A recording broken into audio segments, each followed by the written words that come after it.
Fala galera, tudo bom com vocês aí? Aproveitando a quarentena para dar uma antecipada nos conteúdos. A gente não sabe como é que vai ficar, até quando vai a quarentena. Na verdade, isso também é secundário, né? O que vale então é o estado de saúde de vocês e dos familiares, especialmente dos mais idosos, né? Então, a gente vai compensar do jeito que for possível a partir de então. Mas nós vamos fazer o seguinte: as aulas de Química E, que é aquela química que já é uma revisão do primeiro ano, a gente vai antecipar essas aulas todas online. Tá? A Química C, que é orgânica, eu sou obrigado a trabalhar com vocês em sala de aula. Mas a Química E, a gente vai ganhar um tempo antecipando essas aulas. E também já serve para a galera do primeiro ano já ir antecipando o conteúdo, porque é o mesmo conteúdo basicamente. Fechou? Tá? Se vocês ouvirem alguns barulhos aí, algumas vozes, é porque nós estamos todos dentro do apartamento. A Dei está preparando aula para o curso de fono, a Lara falando com as amigas online e o Arthur jogando Fortnite. Daqui a pouco pode passar alguém aí por trás, mas está todo mundo junto, tudo em casa, fechou? Essa aula corresponde à aula 2 de Química E. E ela é uma aula sobre os processos físicos de separação de misturas. A gente vai falar um pouquinho dos processos mais básicos e algumas etapas laboratoriais. Fechou? Segue então a aula aqui. Tá? Começar então com os processos que a gente usa em misturas heterogêneas. Separação de sólido e líquido. Tá? Vocês percebam que aqui no slide que eu tenho então aqui decantação de lodo da estação de tratamento de esgoto. Ou seja, é um potinho com água e merda, né? Se é a estação de tratamento de esgoto. Tá? O que aconteceu aqui? Aqui não aconteceu a decantação ainda. O que vocês percebem aqui, tá vendo? Ó, a gente deixou esse recipiente em repouso.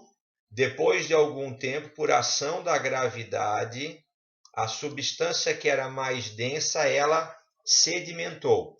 Então, eu percebo da situação número 1 para a situação número 2 que aconteceu aqui a sedimentação. Fechou? Então, esse processo só ocorre com substâncias que não se misturam, substâncias que são immiscíveis. Fechou? Então, sedimentou. Se eu pegar essa proveta ali, tá? E virar ela com delicadeza, essa fase líquida superior eu consigo colocá-la num outro frasco e vai sobrar o resíduo sólido no fundo. Aí sim, então eu fiz a decantação, ok? Então a primeira etapa da decantação é aguardar pela sedimentação. Por ação da gravidade, a substância mais densa ela vai para o fundo do recipiente. Depois eu, com delicadeza, transfiro um volume de um recipiente para outro. Eu fiz a decantação. Nessa estação de tratamento de água e de esgoto é a primeira fase. É aquela em que a solução chega, a mistura chega, e a gente deixa ela em repouso temporário para que ocorra a sedimentação. Vamos em frente. Tá? Aqui eu estou usando um sifão, que é esse tubo que conecta duas soluções em desnível. Tá? Quem tinha Fusca, quem tinha Brasília, era normal o marcador de combustível não funcionar. E aí, às vezes, ficava sem combustível. Aí tu pegava de um carro e transferia para outro.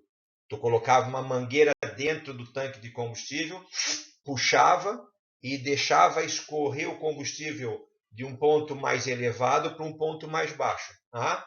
Esse tubo que conecta dois recipientes com uma diferença de altura, eu chamo de sifão.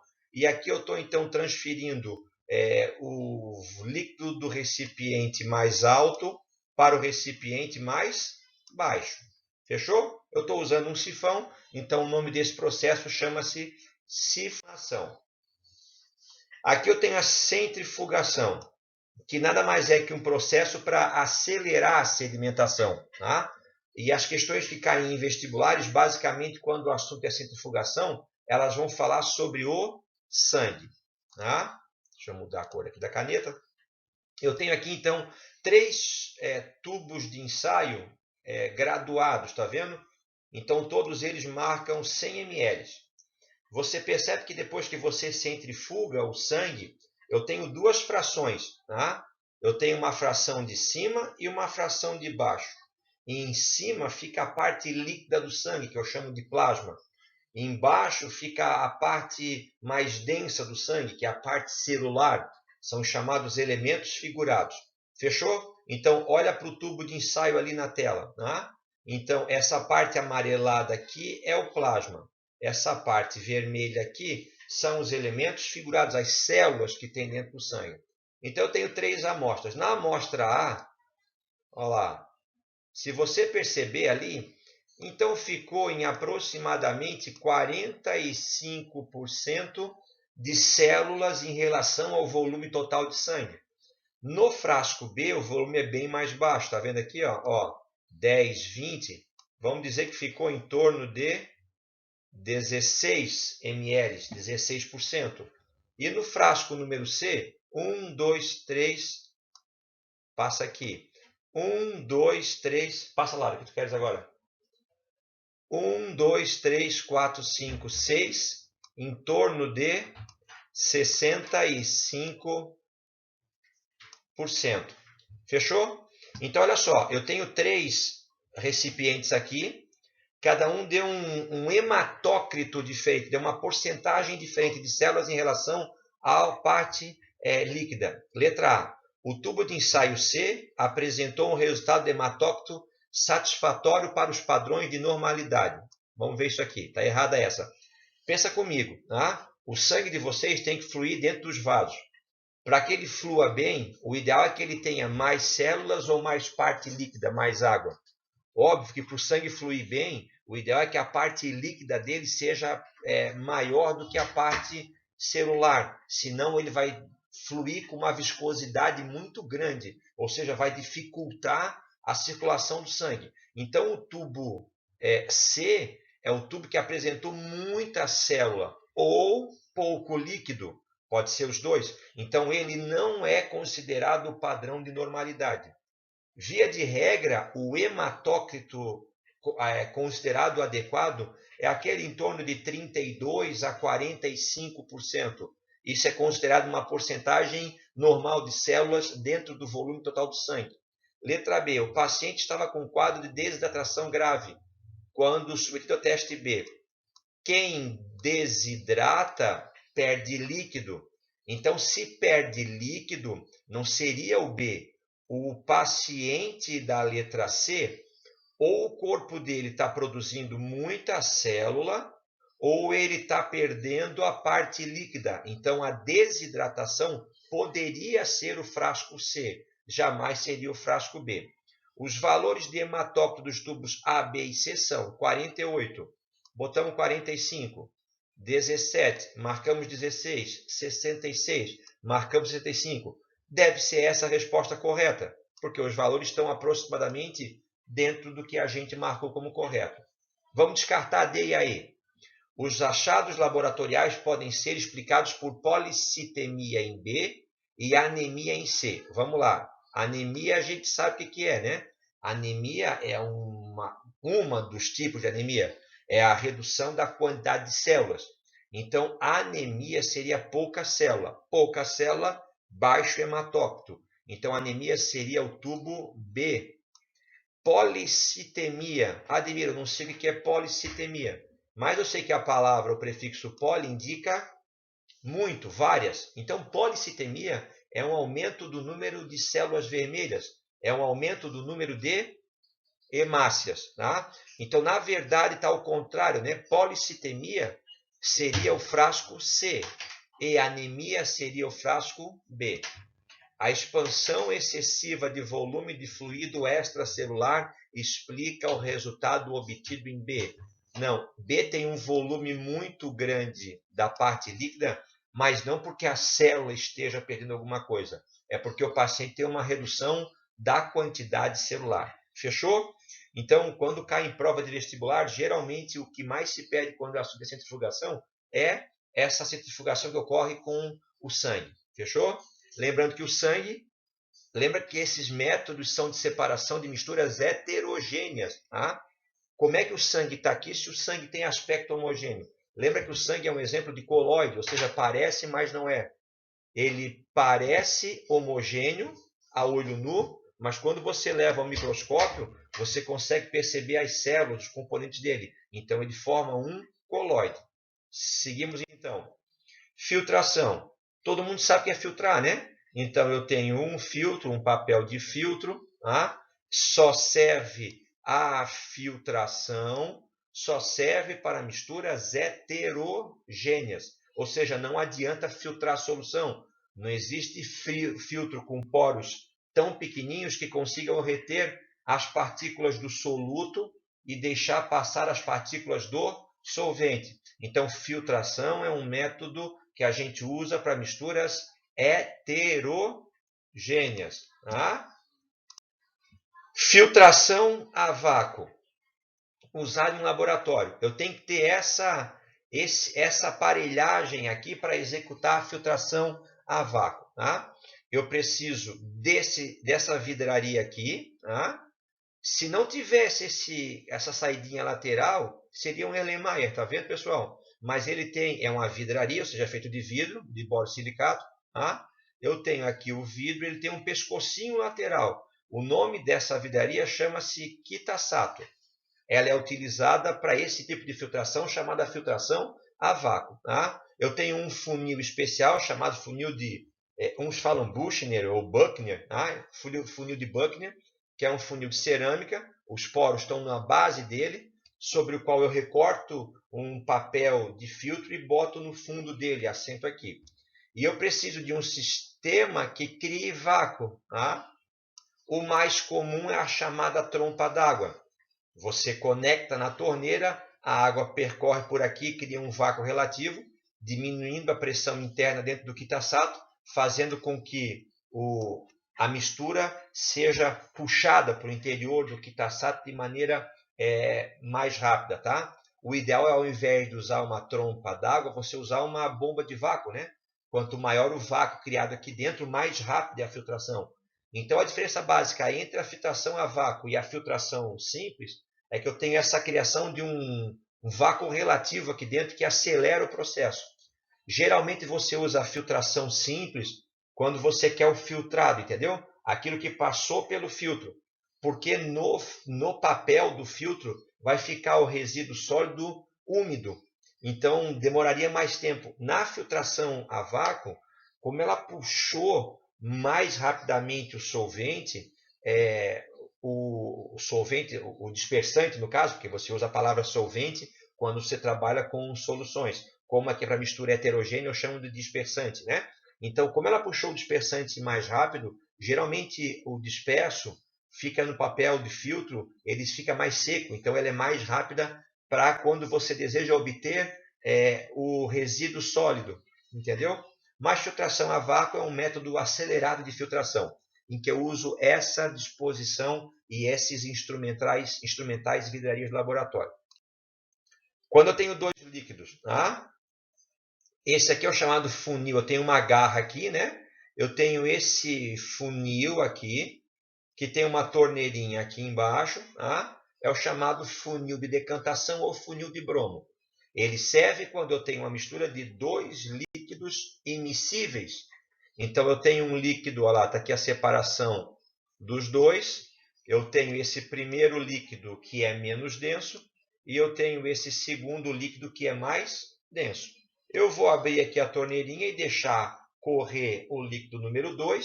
Quando chegar perto do líquido número 1, eu fecho a torneira e eu fiz a decantação. Lembrando que aqui na figura não está representada a decantação. A figura está representada a sedimentação, a separação dos dois líquidos. Quando você abrir a torneirinha, você está efetuando o processo de separação chamada decantação. E as misturas homogêneas? Quando as misturas forem homogêneas, geralmente o processo mais indicado é o processo de destilação. Fechou? Destilação simples. Quando eu vou fazer destilação simples, quando eu tenho substâncias que os pontos de ebulição são bem distintos um do outro. Por exemplo, separar sal de cozinha da água. Tá? O ponto de ebulição dos dois é muito diferente. Então, se eu aquecer, eu vou ter certeza que primeiro vai entrar em ebulição a água e eu não vou alcançar a temperatura de ebulição do sal de cozinha. Tá? Às vezes o vestibular pede o que eu tenho aqui, tá vendo? Ó? São os instrumentos, os aparelhos usados para a destilação. Tá? Ademir, para destilar não preciso aquecer, cadê o bico de Bunsen? Lembra que a gente fala bastante? O bico de Bunsen é aquela chama ligada numa fonte de gás que você acende e sai a chama. Tá? Eu estou usando aqui o número 2, aqui, ó. O número 2 é uma manta de aquecimento, é uma manta térmica, tá vendo? Aqui ela vai aquecer. Tá, Ademir, quando é que eu uso um ou quando é que eu uso outro? Quando você imagina separar, por exemplo, destilar acetona e etanol, que são dois líquidos inflamáveis. São voláteis e são inflamáveis. Tá? Imagina fazer isso com uma chama. Não é recomendável. Então você usa uma manta de aquecimento. Tá? Aqui eu tenho o chamado balão de destilação. Percebe que ele deixa eu mudar aqui, né? O balão volumétrico, geralmente, ele vem, né?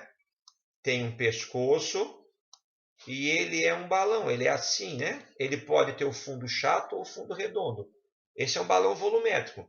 Quando ele tem esse pescoço lateral aqui, ó, a gente está diante, então, de um balão de destilação. Foi colocado uma rolha. A rolha tem uma abertura na qual entrou um termômetro, o número 4 ali, certo, pessoal? O número 5 aqui é um suporte universal que tem uma garra, tá vendo? Ó?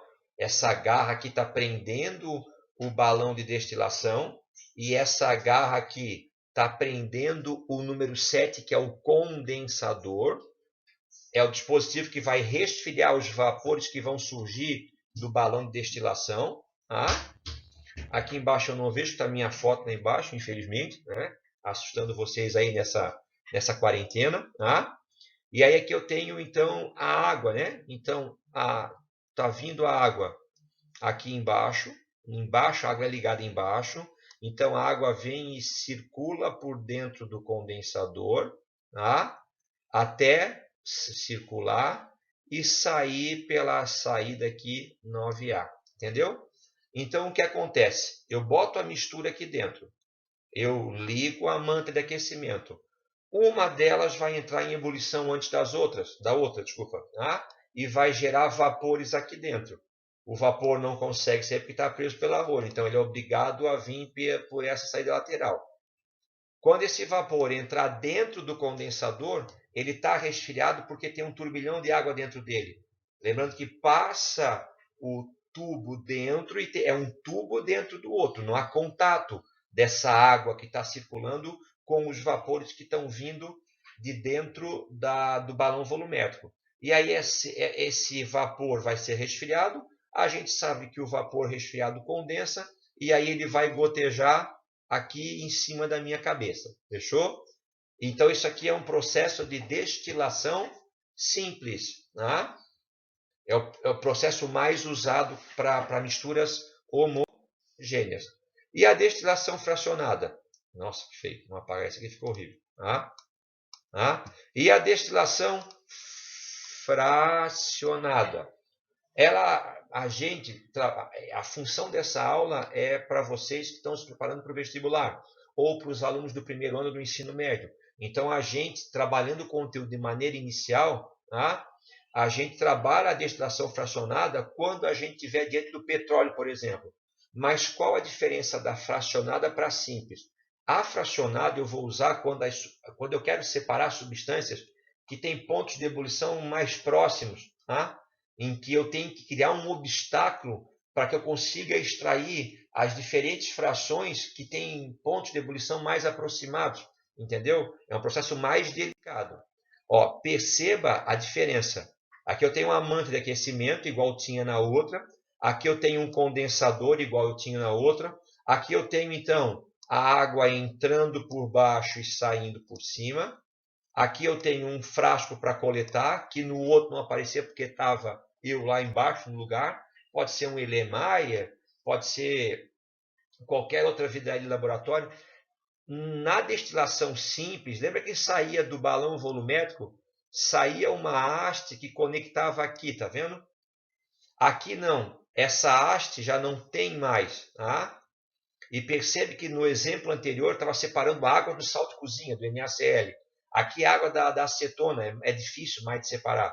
Então eu tenho que criar essa coluna de fracionamento, tá vendo? Então vai evaporar a acetona, os seus vapores, e vai vir um pouco da água junto. Mas como eu tenho esses obstáculos aqui em cima, a água vai vir junto, mas ela vai encontrar o obstáculo, ela vai condensar e vai voltar. Mas a acetona ela vai continuar, porque ela é mais volátil. Ela consegue evaporar com maior facilidade. Então aqui em cima, por esse tubo, vai vir só vapores de acetona, que vai ser resfriada por esse turbilhão de água e vai gotejar aqui embaixo, então, a acetona líquida. Entenderam? Aqui eu tenho a chamada coluna de fracionamento. Então, essa é a diferença da destilação simples para a fracionada. Eu tenho um dispositivo que vai me dificultar com que os vapores do líquido subam os níveis mais elevados. Só vai chegar aqui em cima aquele vapor do líquido que tiver o menor ponto de ebulição, o mais volátil. Fechou? Esse processo é muito usado na destilação do petróleo. Então, geralmente, quando se pede em vestibulares destilação fracionada, a resposta ela é exclusiva para o petróleo. Tá? Quem for aluno do terceirão vai pegar a apostila agora. Desculpa, eu não sei que página é. Aqui é 20 alguma coisa que eu estou na frente. Tá? E nós vamos, então, responder esses 2 exercícios só. Tá? Universidade Federal do Paraná, assinale as afirmativas corretas. A água pura é uma substância simples. Todo mundo sabe que a fórmula da água é o quê? H2O. Substância simples é aquela substância formada por um único elemento. E a gente sabe que a água é formada por hidrogênio e oxigênio. Então, a água não é uma substância pura simples. A água é uma substância pura composta. A dissolução do açúcar em água representa uma transformação física. Isso a gente trabalha muito no começo do primeiro ano, a diferença entre um fenômeno físico e um fenômeno físico. Quando você dissolve o açúcar na água, a pergunta que eu lhe faço, houve alguma reação ali ou eu continuo a ter o açúcar e continuo a ter a água? Só que o açúcar foi simplesmente separado, dissolvido dentro da água. Essa é a resposta. Então não houve nenhuma reação química, houve apenas a dissolução do açúcar dentro da água. O enegrecimento de um objeto de prata exposto ao ar representa uma transformação química. Então eu tenho aqui a prata sendo oxidada. A oxidação é um exemplo de transformação química. Um sistema formado por gases pode ser homogêneo ou heterogêneo, dependendo da natureza dos gases. Falso, heterogêneo não pode. A gente já havia dito, toda mistura gasosa sempre será o quê? Sempre será homogênea. 16. O funil de decantação pode ser usado na separação de 2 líquidos immiscíveis. Immiscível que não se mistura. Essa é a utilização de um funil de bromo ou funil de decantação. É aquele funilzinho, lembra aquela pera que tinha uma torneirinha embaixo? Esse funil é usado para a separação de líquidos que não se misturam.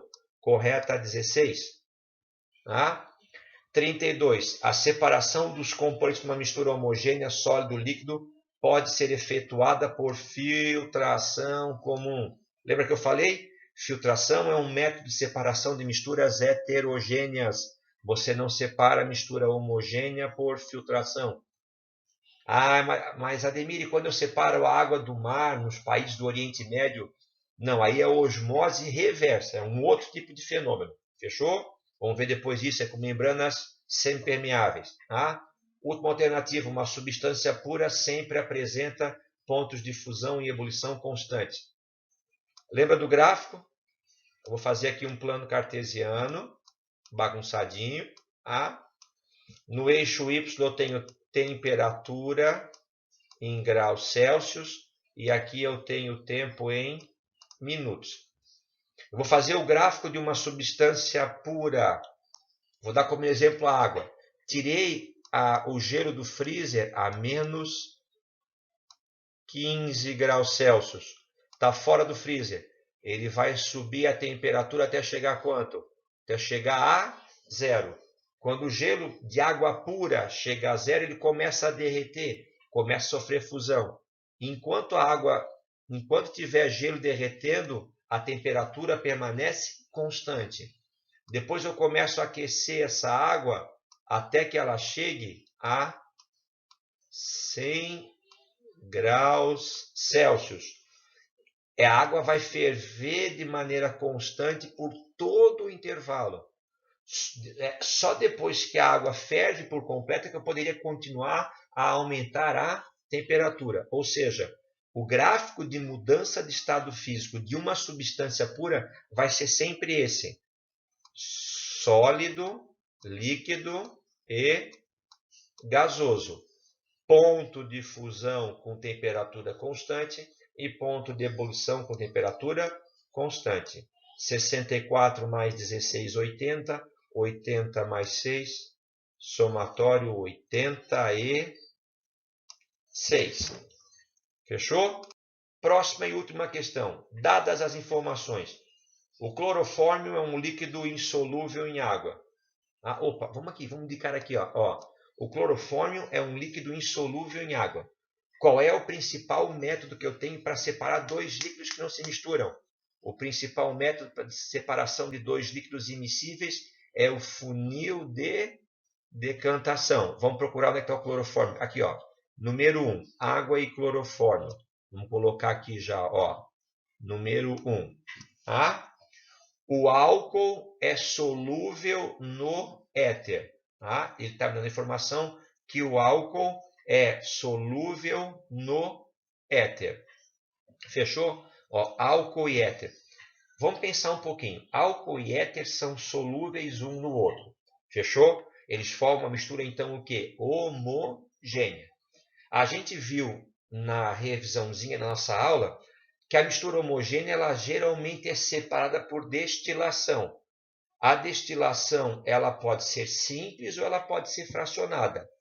Geralmente eu opto pela destilação simples quando aquilo que eu quero separar tem pontos de ebulição muito distantes um do outro. E eu opto pela fracionada quando é mais difícil a separação, quando as substâncias que eu quero separar têm pontos de ebulição mais próximos. Pessoal, raciocina um pouquinho. Álcool, etanol no caso, né? Etanol e éter, são líquidos voláteis ou não voláteis? O que vocês acham? Álcool e éter são líquidos voláteis, ou seja, tem pontos de ebulição alto ou baixo? Pontos de ebulição baixo. É fácil ou difícil separá-los? Difícil. Destilação simples ou fracionada? Fracionada. Então, álcool e éter é o número 2 aqui. Eu vou fazer destilação o quê? Fracionada. O líquido sulfeto de carbono dissolve o enxofre e não dissolve o carvão. O líquido sulfeto de carbono dissolve o enxofre e não dissolve o carvão. Esse eu não havia comentado, mas a gente comenta em sala de aula. O que a gente comenta em sala de aula? Pessoal, virou açúcar. Fala, Lara. Dá tchau, pessoal aqui. Dá tchau, pessoal. Dá tchau. Tchau. Virou, fecha a porta. Virou areia, virou açúcar na areia, Aí estão os dois misturados. Como é que eu faço para separar o açúcar da areia? Qual é uma das opções? Você pega esse açúcar e areia e mistura tudo com água. Agita bastante. A gente sabe que o açúcar vai se dissolver na água e a areia não. Eu pego essa mistura e passo por um filtro. A areia vai ficar retida no filtro e o filtrado será feito de água mais açúcar. E aí eu promovo então a destilação e separo no final então a água. Qual foi o critério que eu usei para separar essa mistura? Eu usei o critério de que a água conseguiria dissolver o açúcar e não conseguiria dissolver a areia. Então eu estou usando um solvente como critério para separação da mistura. O nome desse processo chama-se dissolução fracionada. Fechou? Quando você usa um solvente para dissolver uma substância, e esse solvente dissolve uma e não dissolve a outra. Então está falando que o líquido sulfeto de carbono dissolve o enxofre e não dissolve o carvão. Então, onde é que está enxofre e carvão? Deixa eu ver aqui. Enxofre e carvão é o número 6.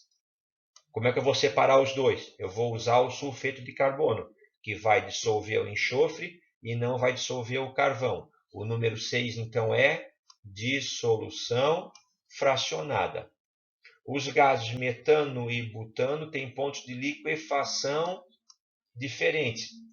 Existe a destilação fracionada quando você aquece. E existe a liquefação quando você resfria. Entendeu? Então, nesse caso, separação de dois gases, eu vou liquefazer o gás. Eu vou resfriar. Um gás vai se liquefazer antes do outro. Então, isso é o processo de liquefação fracionada. Onde é que está aqui? Metano e butano. Número 5, metano e butano. Então, é liquefação fracionada. Tá? Vamos aos outros. Ferro e carvão, facilzinha. Ferro e carvão, eu sei que o ferro tem propriedades magnéticas e o carvão não tem. Separação magnética tem? Tem aqui, ó, separação magnética é o número 7. Me sobrou agora filtração e destilação simples. O sulfeto de carbono dissolve o enxofre. Tá? Então, o sulfeto de carbono ele vai dissolver o enxofre. Então, os dois formam uma solução, uma mistura homogênea. Então, se a mistura é homogênea, eu vou usar como processo a destilação. Nesse caso, a destilação simples. E o enxofre não se dissolve na água, então eu vou usar para a separação dele o processo de filtração. Então, a sequência correta é 3, 6, 5, 7, 1, 4 e 2. A alternativa certa, a letra A. Fechou, galera? A gente está se adaptando a essas teleaulas, a gente está acostumado. Tá? Então, eu devo ter gaguejado um pouco aí, errado um pouco, mas a gente está se adaptando conforme vai passando, as aulas vão melhorando. Tá? Aproveitem que provavelmente esse material que está sendo disponibilizado já será considerado como aula. E vocês do primeiro ano já vão antecipando o conteúdo, né, para a gente já ganhar tempo quando a gente voltar a se encontrar. Fechou? Saudade de vocês, fiquem com Deus, se cuidem, cuidem dos mais velhos. Até uma próxima aula.